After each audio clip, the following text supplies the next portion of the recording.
اللہم ربی زدنی علما والحقنی بالصالحین۔ اعوذ باللہ من الشیطان الرجیم، بسم اللہ الرحمن الرحیم۔ وَاضْرِبْ لَهُم مَّثَلَ الرَّجُلَيْنِ جعلنا لأحدهما جنتين من أعناب وحففناهما بنخل وجعلنا بينهما زرعا صدق اللہ العظیم۔ اس گزشتہ درس کے بعد کہ اللہ کریم نے فرمایا کہ اعمال صالحہ کرنے والوں کے لیے دائمی جنتیں ہیں جن کے نیچے سے دریا بہتے ہیں، انہیں وہاں سونے کے کنگن پہنائے جائیں گے، وہ وہاں ریشم کے ہلکے اور دبیز سبز کپڑے پہنیں گے، اور وہ وہاں مسندوں پر تکیے لگائے ہوئے ہوں گے۔ کیسا اچھا اجر ہے، نعم ثواب، اور جنت کیسی ہی آرام کی جگہ ہے۔ اللہم انا نسألک رضاک والجنہ ونعوذ بک من سخطک والنار۔ اب یہاں کریم مولا ایک دو افراد کا ذکر فرماتا ہے کہ وَاضْرِبْ بیان کیجئے۔ حضور کو اللہ نے فرمایا آپ بیان کریں، وَاضْرِبْ مخاطب کو، حضور مخاطب قرآن کے، آپ بیان کریں مثلا ایک مثال، لہم انہیں، یعنی اپنی امت کو، قیامت تک آنے والوں کے لیے، رجلین دو مردوں کی ایک مثال، ایک واقعہ بیان کریں کہ جعلنا لأحدہما جنتین، کہ ان دونوں میں سے ایک کے لیے ہم نے دو جنتیں ہم نے انہیں عطا کی تھی، من اعناب انگوروں سے، وحففناہما بنخل وجعلنا بینہما زرعا، جن کے چاروں اطراف، چاروں طرف ہم نے کھجور کے درختوں کی باڑ لگا دی تھی، اور ان دونوں کے درمیان ہم نے کھیت پیدا کیا۔ پہلے کھجوروں کے کناروں پہ کھجوروں کے درخت، اس کے بعد جو انگوروں کے چھپرے ہوتے ہیں، انگور خود ان کی بیلیں ہوتی ہیں، اور اس کے بیچ میں پھر جو ہے نا کھیت، پیارے منظر ہوتے کھیتوں کو۔ قرآن مجید فرقان حمید میں باغات، کھیت، سرسبزہ، یہ واقعات جگہ جگہ موجود ہیں، بڑے پیارے پیارے واقعات۔ کسان جو ہے نا اس پر بڑا اتراتا ہے، جب دیکھتا ہے نا بس کہتے واہ۔ تو اللہ فرماتا ہے یہ مثالیں دی کہ دیکھ انسان تکبر نہ کر، یہ ایک لمحے بس جیسے طوفان آیا تو بس ختم۔ تو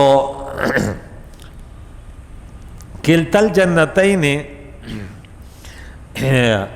اتت اکلہا ولم تظلم منہ شیئا، اور رب فرماتا ہے اور دونوں باغ جو ہے نا خوب پھل لائے، اتت خوب پھل لائے، اور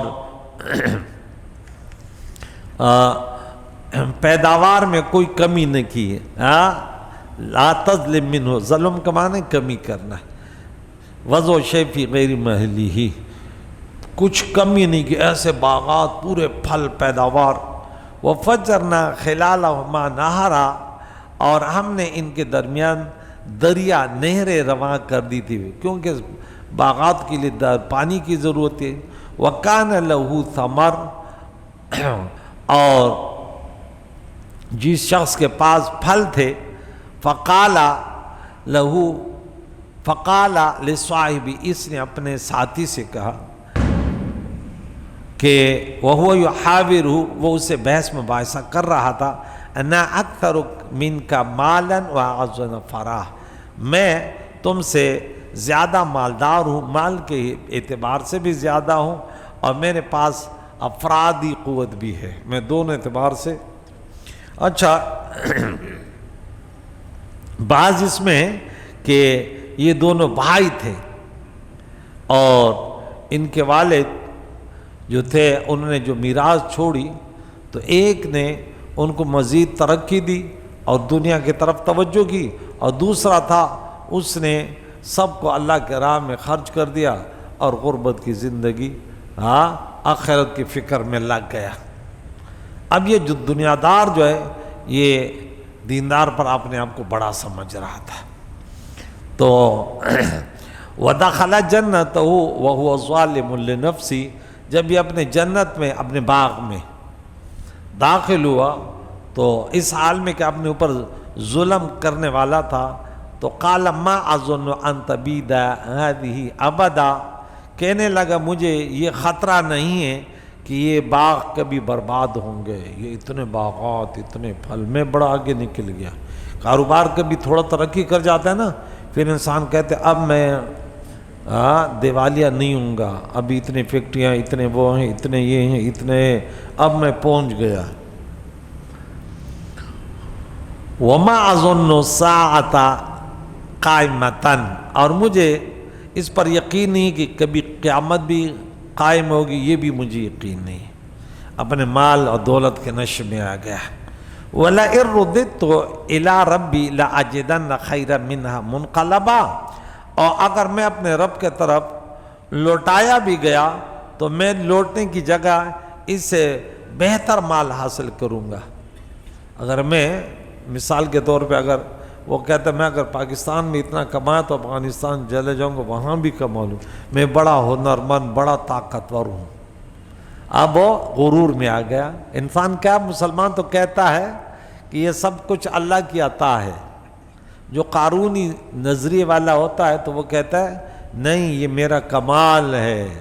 قارون نے کہا نا اوتیت علی علم، یہ تو مجھے فری میں تھوڑی دیا گیا، میں باکمال تھا۔ اس لیے دو بھائی ہوتے ہیں نا، ایک آگے ترقی کرتا ہے تو ایک کمزور رہ جاتا ہے، تو ترقی کرنے والے سے پوچھو نا کہ بھائی آپ کا یہ بھائی خراب کمزور ہے، ارے یہ بے وقوف ہے، یہی کہے گا نا، ارے اس کو ہم نے بڑا سمجھایا لیکن یہ نہیں سمجھتا، یعنی وہ اتنا یعنی فوراً ایسے غلط کلمات استعمال کرے گا۔ یہ نہیں کہے گا کہ دیکھ ہم نے حدیث میں پڑھا کہ کمزوروں کو برا نہ کہو، ہو سکتا ہے ان کمزوروں کی وجہ سے تمہاری مدد کی جائے، میرے نبی نے یہی فرمایا نا۔ نہیں، یہ اس کے اوپر پھر جو ہے نا وہ کرتا ہے کہ ارے یہ اس کو ہم نے بڑا سمجھایا لیکن یہ سمجھ ہی نہیں رہا تھا، اس نے دنیا کمائی، اپنے آپ کو ابھی باکمال بھی کہتے ہیں، عقل مند بھی کہتا ہے۔ عقل مند وہ ہے جو قبر کی فکر میں ہو، جو اللہ کو راضی کرنے کی فکر میں۔ دنیا تو ایک کھیل تماشا ہے۔ تو میں وہاں اگر پلٹنے کی جگہ یعنی قیامت اگر ایسے ہو بھی گیا تو، کیونکہ اگر قیامت کے بارے میں شک ہے تو یہ ایمان قبول نہیں ہے۔ ہم نے سورہ نساء بقرہ کے 4 نمبر آیت میں کیا پڑھو، بالآخرۃ ھم یوقنون، اور یہ آخرت پر پختہ یقین رکھتے ہیں کہ وہ یقینی ہے، اس میں اگر شک ہے تو شک کی چیز تھوڑی قبول ہوتی۔ بہرحال یہ کافر تھا۔ قال لہ صاحبہ، اس کے ساتھی نے اس کی بات کا جواب دیتے ہوئے کہا، وَيُحَاوِرُهُ اَكَفَرْتَ بِالَّذِي خَلَقَكَ، تو اس ذات کا انکار کرتے ہو، کفر کرتے ہو جس نے تمہیں پیدا کیا، جو خالق ہے، مالک ہے۔ 21 نمبر آیت میں یا ایھا الناس اعبدوا ربکم الذی خلقکم، اس رب کی عبادت کرو جس نے تمہیں پیدا کیا، من تراب، مٹی سے، ثم من نطفۃ، پھر نطفے سے، ثم سواک رجلا، پھر تمہیں مکمل انسان بنایا۔ تو اس رب کے، اب یہ دوسرے بھائی نے کہا کہ بھائی تو یہ غلطی کر رہا ہے، میں تو کبھی ایسے نہیں کہوں گا، میں تو اپنے خالق و مالک پر پورا عقیدہ رکھتا ہوں۔ لیکنہ اللہ ربی، لیکن وہ اللہ ہی میرا رب ہے، ولا اشرک بربی احدا، اور میں اپنے رب کے ساتھ کسی کو شریک نہیں بناتا، نہ بناؤں گا، بھلے میں ٹکڑے ٹکڑے ہو جاؤں لیکن بس وہی واحد لا شریک میرا، جس حال میں رکھے رضیت باللہ ربا، ارض بما قسم اللہ لک تکن اغنى الناس، جو اللہ نے دیا اس پر راضی رہو، سب سے دولت مند بن جاؤ گے۔ کثرت مال سے دولت مندی نہیں ہے، قناع قلب سے دولت مندی ہے۔ وَلَوْلَا إِذْ دَخَلْتَ جَنَّتَكَ، اور ایسا کیوں نہ ہوا کہ جب تو اے میرے ساتھی تم باغ میں داخل ہوئے تو ایسے کیوں نہ کیا کہ قلتا، یوں کہتا تو ماشاء اللہ لا قوت الا باللہ، جو اللہ نے چاہا وہ ہوا، اور اللہ کی مدد کے بغیر کسی کو کوئی طاقت نہیں۔ ایسے کیوں تو نے نہیں بولا؟ یہ سب کچھ اللہ کا آتا ہے، تو کہتے کہ میں نے یوں کیا، میں نے فلاں کیا، میں یوں کروں گا۔ اس پر بتاؤں گا، اس پر تفصیل کروں گا کہ یہ کتنے پیارے کلمات ہیں۔ ماشاء اللہ لا قوت الا باللہ، یہ آپ یاد کرو اور اس کو انشاءاللہ اپنا ورد میں داخل کرو۔ ان ترنی انا اقل منک مالا وولدا، اگر تم یہ گمان کرتے ہو کہ میں مال اولاد کے لحاظ سے تم سے کم ہوں، تم یہ گمان کرتے ہو، فَعَسَىٰ رَبِّ أَن يُؤْتِيَنِي خَيْرًا مِّن جَنَّتِكَ، تو وہ دن دور نہیں ہے کہ میرا رب مجھے تمہارے باغ سے بہتر عطا فرمائے، قبر میں، آخرت میں، دنیا میں۔ میرا تو عقیدہ ہے کہ رب کن فیکون ہے، یبسط الرزق لمن یشاء ویقدر، جس کے لیے چاہے رزق میں فراوانی کر دے، جس کے لیے چاہے رزق میں فراوانی جب آتی ہے نا، رزق میں اسباب خود بخود پیدا ہوتے جاتے ہیں، وہ مسبب الاسباب بھی اللہ ہے۔ وَيُرْسِلَ عَلَيْهَا حُسْبَانًا مِّنَ السَّمَاءِ فَتُصْبِحَ صَعِيدًا زَلَقًا، اور مجھے تمہارے باغ سے بہتر آتا ہے کرے گا، اور تمہارے باغ پر آسمان سے کوئی عذاب بھیج دے تو وہ چٹیل چکنا میدان بن جائے کہ تو سب آئے، اور صرف زمین باغ کا نشان بھی نہیں ہے، جو سورہ قلم میں کئی مرتبہ میں پڑھ چکا ہوں، بتا چکا ہوں۔ ابھی جو صبح کا درس ہے اس میں بھی ہم نے وہ تینوں بھائیوں کا واقعہ سنا ہے کہ نہیں، کہ چھپ چھپ کے جاؤ کہیں وہ نہ جائے۔ صبح وہاں باغ میں گئے تو نشان ہی نہیں، سب کچھ ختم ہو چکا۔ کئی مقامات پر ایسے واقعات آتے ہیں۔ آیوس میں یا اس کا پانی غوراً، یا اس کا پانی زمین میں دھس جائے، فَلَن تَسْتَطِيعَ لَهُ طَلَبًا، پھر تم اس کو ہرگز تلاش نہ کر سکو گے۔ پانی کھیت کے لیے کہاں سے لاؤ گے؟ یہ پانی بھی رب کی قدرت سے ہے۔ اس باغ میں ایسے قدرت والا ہے کہ آنن فانن ختم ہو جائے گا۔ وَحِيطَ بِثَمَرِهِ، اور اس مرد کے پھل عذاب میں گھیر لیے گئے۔ اور طوفانہ ویسی ہو گیا جیسے اس نے کہا تھا نا، بعض اللہ والے ایسے ہوتے ہیں جیسے کہتے ہیں ایسے کہ تو اللہ کے بندوں کو چھیڑتا ہے کہ تو یوں ہے اور میں یوں ہوں، اور فَأَصْبَحَ يُقَلِّبُ كَفَّيْهِ عَلَىٰ مَا أَنفَقَ فِيهَا، تو اور اس نے اس باغ میں جو خرچ کیا تھا مَا أَنفَقَ فِيهَا، تو اس پر جو ہے وہ ہاتھ ملتا رہ گیا، اور باغ کے وہی خاویۃ علی، اب ہاتھ ہائے افسوس۔ ہمارے پٹھان کہتے لقد مچ بمنگل مروڑے، ایک واقعہ ہے، پتہ نہیں واقعہ کہاں ہے، لیکن سنا ہے کہ اللہ کے نبی نے فرمایا، یہ نہیں یہ سنو سنی بات ہے، کوئی مجھے وہ یاد نہیں، کہ مکھی یہ میرے ہاتھ پر یہ پسینہ اس کو چوس لے، اس نے بولا میں نہیں چوستی، تو شہد کی مکھی کو بولا وہ آ کے چوس لے۔ یہ بعض کہاوت ہے، مثال ایسے سمجھانے کے لیے ہوتی، تو اس کا جو ہے نا وہ جو جس کے پیٹ سے نکلتے وہ شہد بن گیا، تو مکھی جہاں بیٹھی ہوتی نا، آپ نے کہیں دیکھا نہیں، وہ یوں کرتی رہتی ہے مکھی کا، تو پٹھانوں نے اس کی کہاوت بنا لی لقد مچ بمنگل مروڑے، بولے دیکھ ایسے نہ کرنا ورنہ مکھی کی طرح پھر یوں کرتے رہو گے۔ اب وہ ہائے میں نے اس پہ بڑا خرچہ کیا تھا، اس میں میں نے کھاد ڈالی تھی، اس میں میں نے بڑا خرچہ کیا تھا، لاکھوں روپے، کھیت تو فری میں اب بات تو نہیں ہوتے نا، لاکھوں روپے خرچ آتا ہے۔ اب وہ باغ تو گیا، بولے وہ خرچہ بھی گیا۔ فیکٹری وہاں ہم مدرسے سے آ رہے تو 2-3 فیکٹریوں میں آگ لگ گئی نا، تو فیکٹری میں جو مال تھا وہ تو جل گیا، لیکن وہ کروڑوں روپے کی بلڈنگ بھی راکھ ہو گئی ہے۔ تو آنن فانن ایسے ہوتا نہیں ہوتا۔ تو ایک شخص تھا، اس کا وہ سعودی عرب چلا گیا، تو بڑی دولت کمائی، یہاں پہ انہوں نے بڑا کاروبار کیا، تو ابو کہتا تھا کہ بیٹے آ جاؤ بہت ہو گیا، لیکن اس کو بڑی لالچ تھی کہ میں اور کماؤں۔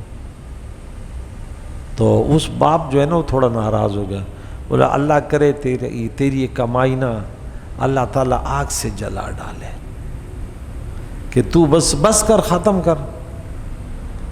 تو اس کی زبان پر یہ بات آ گئی، بد دعا آ گئی.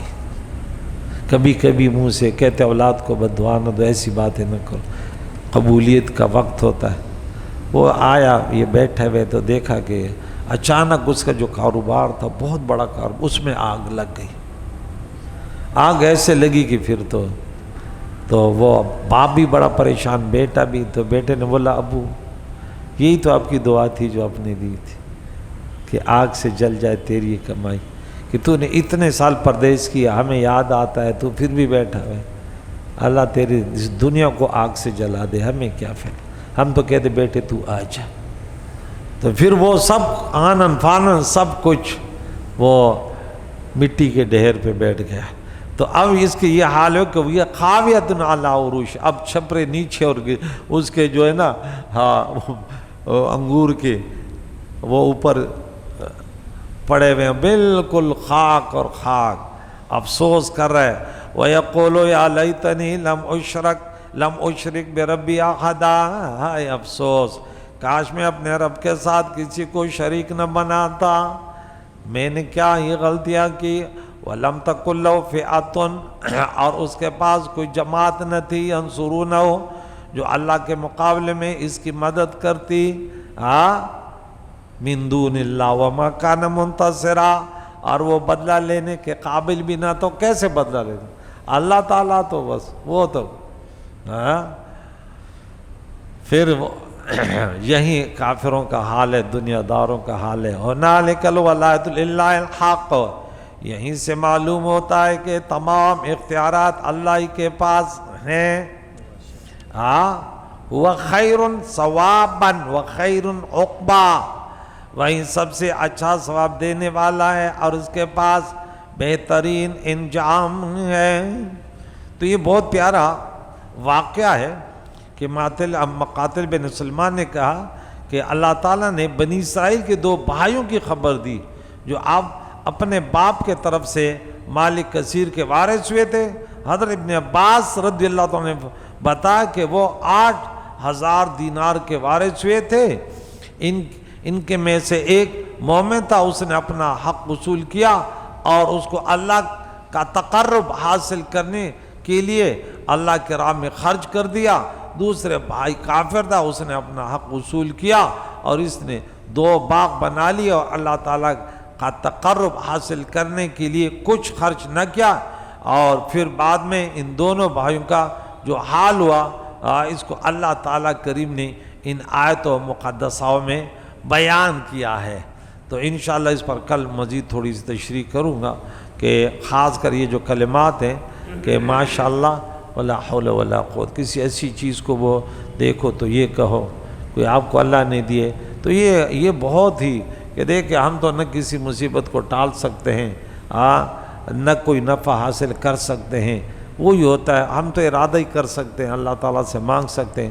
تو اللہ تعالیٰ سے دعا ہے قرآن پاک کے اس واقعے سے ہمیں عبرت حاصل کرنے کی توفیق عطا فرمائے کہ کبھی تکبر اور غرور نہ کریں، اور غریب لوگوں جو ہمارے خصوصاً رشتہ دار ہوں ان کے ساتھ اللہ کے رضا کے لیے اچھا سلوک کریں. جو یوسف علیہ السلام کا پیارا واقعہ آپ نے سنا تھا، کریم اللہ ہمیں اپنے بندگی کی توفیق دے پیارے نبی کی پیاری شریعت کے مطابق. یا رب ہم سب کے مرحومین کی مغفرت، زندوں کو دین اسلام پر جن اس پر بہت نصف صلی اللہ علیہ وسلم محمد و صحبہ اجمعین برحمتہ.